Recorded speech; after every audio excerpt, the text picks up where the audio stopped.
ugu wasiirka wasaaradda amniga xukuumadda federaalka Soomaaliya wasiirka wasaaradda deegaanka iyo cimilada taliyaha ciidanka booliiska Soomaaliyeed gudoomiyaha gobolka Banaadir ahna duqa magaalada Muqdisho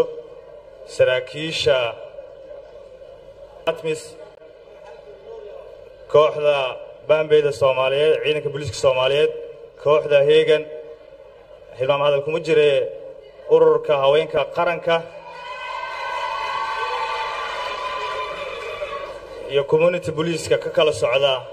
20 degmo ee gobolka Banaadir dhamaantiin assalaamu alaykum waraxmatullaahi wabarakaatuh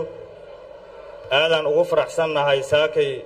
inaan qayb ka naano xiritaanka xafladda community police oo runtii la dhihi karo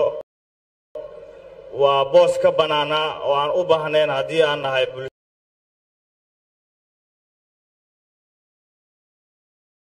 bulshadii maalintii booliiskan iyo bulshada la bilaaway guulo weyn laga gaaray awalkooda bulshadu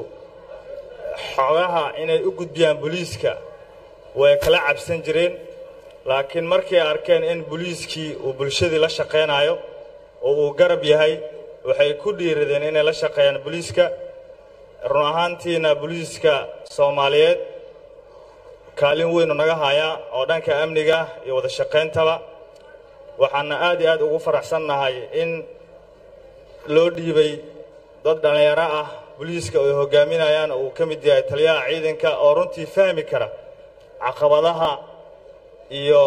wax walba oo ku hareeraysan bulshada aad u maasantihiin hadii aan nahayna reexa marjajab maadaama xaradii ciidanka iskool booliis iyo xarumo badan oo booliisku leeyahay degmada ay ku taalo waa ku qasbanahay marka inaan booliiska la shaqeeyno anigana maadaama filliga ciidamada qalabka sida dhinac kaga jiro haddana iguma sii jirto wax waaye waa inaan la shaqeeyaa mar walba saaxiibo badan oo aan ku leeyahay ciidanka booliiska Soomaaliyeed hoggaankan hadduu Ilaahay yiraahdo oo community booliiska xafladda xigta hadduu Ilaahay yiraahdo oo 20 degmo ay ka soo qayb galayaan